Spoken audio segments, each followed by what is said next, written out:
Hi everybody, it's Dawn here and welcome to this video where I'm going to be talking about the role that crystal books have in our own personal journey with crystals. And at the end of the video, I'm going to answer the question, should you throw away your crystal books? As well, I'm going to be sharing my top tips on how to work with a crystal, so stay tuned. Now, I started my journey with crystals over 2 decades ago, and I know you're probably thinking I must have only been a baby. I devoured books like The Crystal Trilogy by Katrina Raphael, Love is in the Earth by Melody, and many others. I was a frequent visitor at the metaphysical section of the local bookshop, and if there was a book on crystals, well, I just had to have it. To be honest, as you can see, I'm still a sucker for a new crystal book. So over time, I noticed that I was seeing the same information running through the crystal books. Each one was the same. And it got me thinking about why I was bothering to buy them in the first place, because I was finding that there really wasn't anything mind-blowingly new coming out. Now, about the same time, I was training to be a crystal therapist in the UK. And so I was exploring lots of ways to connect and to work with crystals for my own health and wellness, but also for others as well. And I was growing in confidence and I was having my own experiences with the crystal energy. I was learning how they interacted with me and I was developing my own relationship with them. So I think that when you first start out, you're not sure really what to do, or even if you're doing things wrong. So we rely more heavily on the books to tell us, and we forget to trust our intuition. So we kind of pour through the books and we find a crystal that's good for something that we think that we need in our life. So we read endless descriptions and we find several crystals that are must-have crystals for us because the crystal expert says it's so. Or more recently, we've probably seen it on TikTok, right? Now, I see it in my shop all the time. People that come in with a specific crystal in their sights.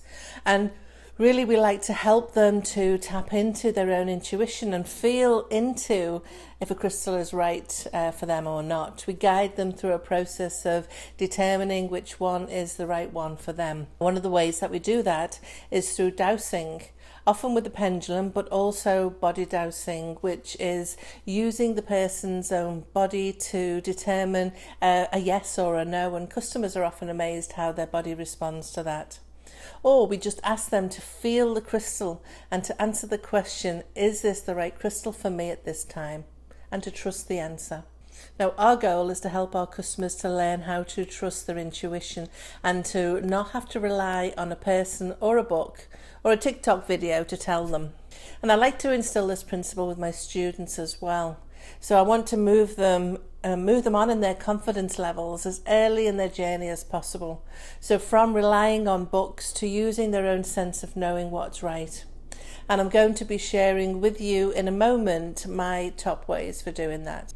But first, let me answer my question. Do I think we should throw our crystal books away? Well, no. I love all my books dearly. However, I think that we shouldn't rely on them so heavily. The information isn't absolute and it may not even be accurate for you. Our interaction with the crystal can be unique, and I would much rather spend the time getting to explore the crystal energy and the way that it works with me. And then maybe I can check out what the book says. So trust your intuition and don't be swayed by another person's opinion about what a crystal does or doesn't do. So I think that working with crystals is experiential, and that's why it's called working with. We have to experience the energy and the interaction to truly understand. They're allies in our health and well-being. They're partners. And I think that we miss the fun of building our relationship with them by seeking out the book knowledge first. So here are my top tips for working with crystal energy. So firstly, work with it. Don't just buy the next pretty that you're drawn to and then leave it in a bowl or on a shelf. Yes, they look beautiful, but there's so much more to their work with us. So how do you work with a crystal?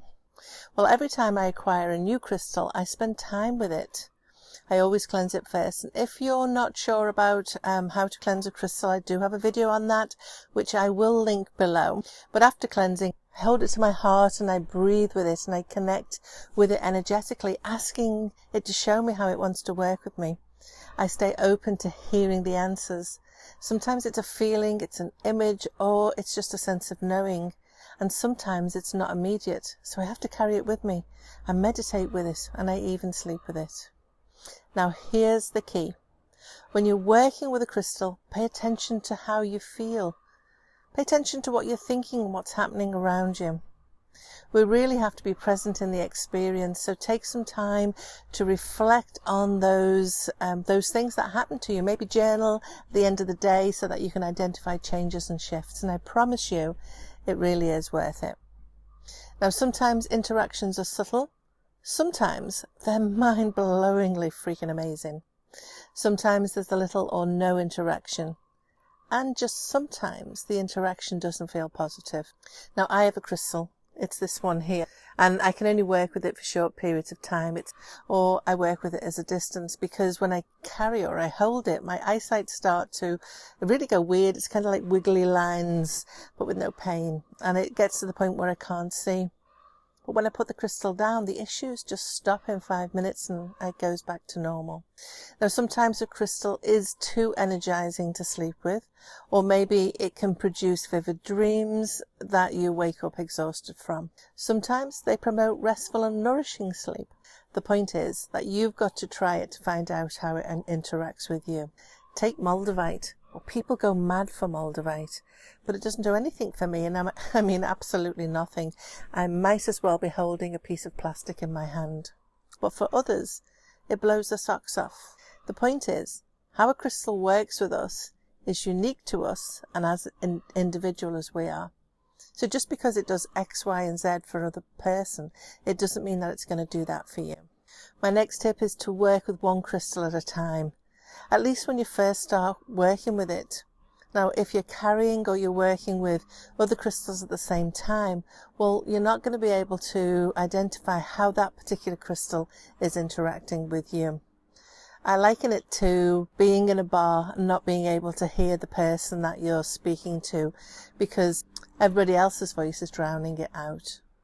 Now, that doesn't mean to say that later on that you can't put several crystals together and work with them collectively, but I really would recommend only doing that after you get to know how that individual crystal works with you. And that leads me to my final piece of advice. You are wise beyond measure, and trust yourself. You don't have to give your power away to anybody else. Find your own truth and be your own crystal expert. So thanks for watching, and I really hope that you found this helpful.